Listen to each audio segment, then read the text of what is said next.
से एक बहन रक्षाबंधन मनाने के लिए अपने गांव पहुंचती है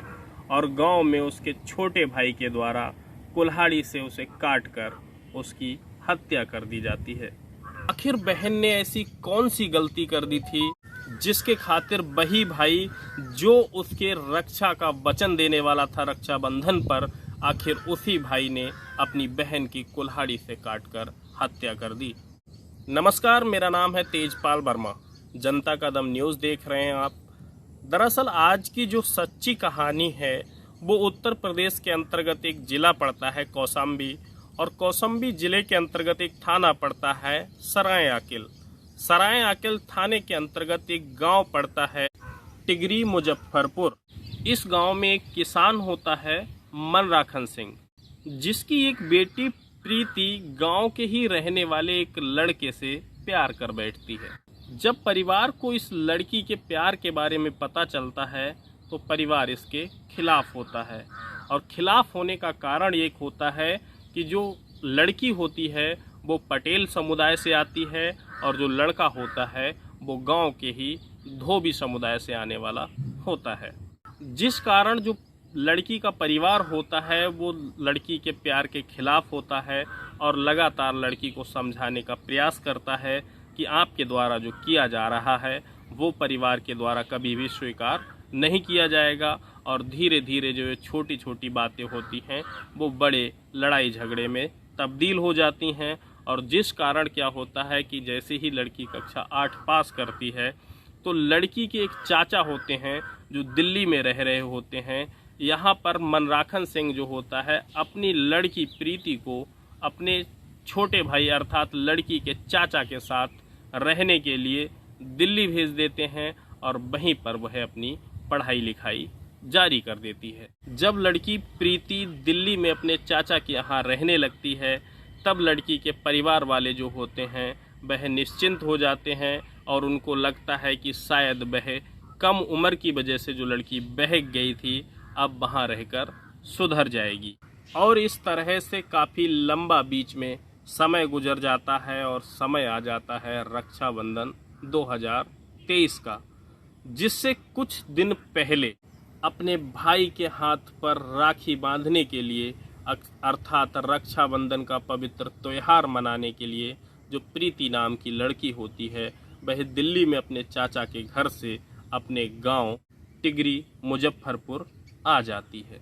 जब लड़की गांव में आ जाती है तो माता पिता को कहीं ना कहीं फिर से ऐसा लगता है कि उनकी लड़की पुनः उसी गांव के रहने वाले लड़के से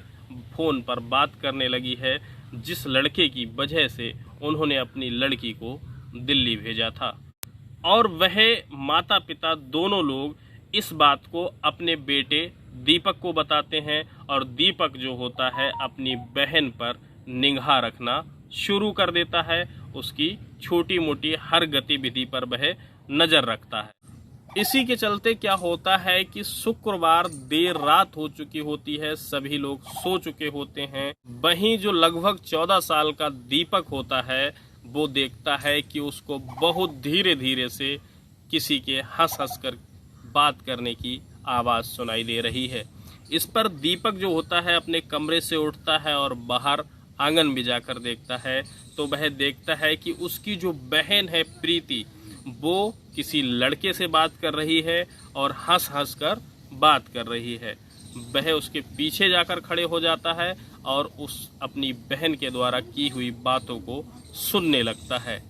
जब वह इस तरह से किसी अन्य लड़के से बात कर रही होती है तो दीपक जो होता है बहुत ज़्यादा गुस्से में आ जाता है, और उस गुस्से के कारण वह क्या करता है, उससे बर्दाश्त नहीं होता और वह अपने घर में रखी हुई कुल्हाड़ी को उठाता है, और उठाने के बाद में अपनी बहन के ऊपर वार करना शुरू कर देता है। और वह लगातार वार करता है, सर और गर्दन पीठ पर वार करता है, जब तक वार करता है जब तक उसकी बहन दम नहीं तोड़ देती। इस तरह से जब चीख पुकार होती है तो परिवार के अन्य सदस्य भी वहाँ पर आ जाते हैं, और जैसे ही परिवार वाले वहाँ पर पहुँचते हैं और देखते हैं कि 14 साल के लड़के दीपक ने उन्हीं की 17 साल की लड़की की कुल्हाड़ी से काटकर हत्या कर दी है, तो तो वो इस घटना को छुपाने का प्रयास करते हैं और इस तरह से पूरी रात गुजर जाती है। परिवार वालों के द्वारा किसी को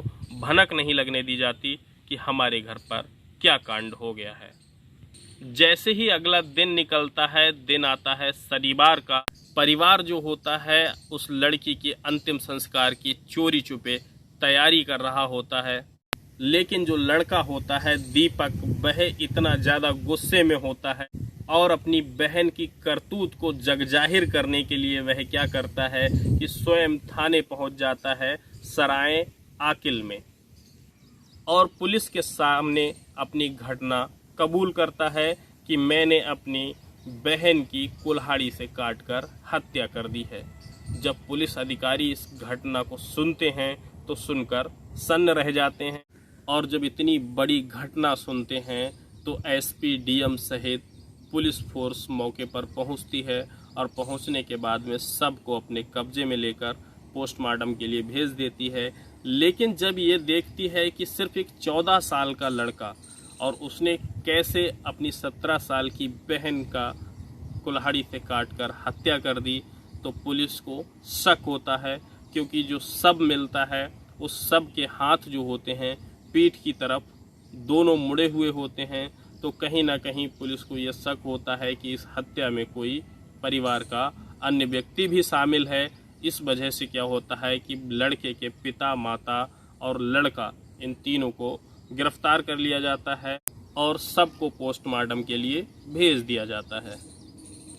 जब पुलिस के द्वारा माता पिता से इस बच्ची की हत्या का कारण पूछा जाता है तो उनके द्वारा भी सिर्फ यही कहा जाता है कि लड़की गांव के ही रहने वाले एक दूसरे लड़के से प्यार प्रसंग था, लड़की प्रेम करने लगी थी, जिससे परिवार जो था लड़की के खिलाफ था और उसी बात से गुस्से में आकर लड़के ने उसकी कुल्हाड़ी से काटकर हत्या कर दी।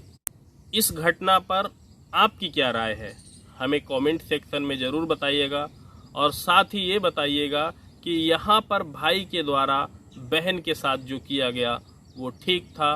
या गलत था। फिलहाल आपने अपना कीमती समय दिया, खबर को पूरा देखा, सुना, जिसके लिए आपका दिल से धन्यवाद। इसी के साथ आशा करता हूँ कि आप चैनल को सब्सक्राइब करेंगे, जिससे जल्द ही हमारा चैनल यूट्यूब पर बड़ा चैनल बनेगा। जय हिंद, जय भारत।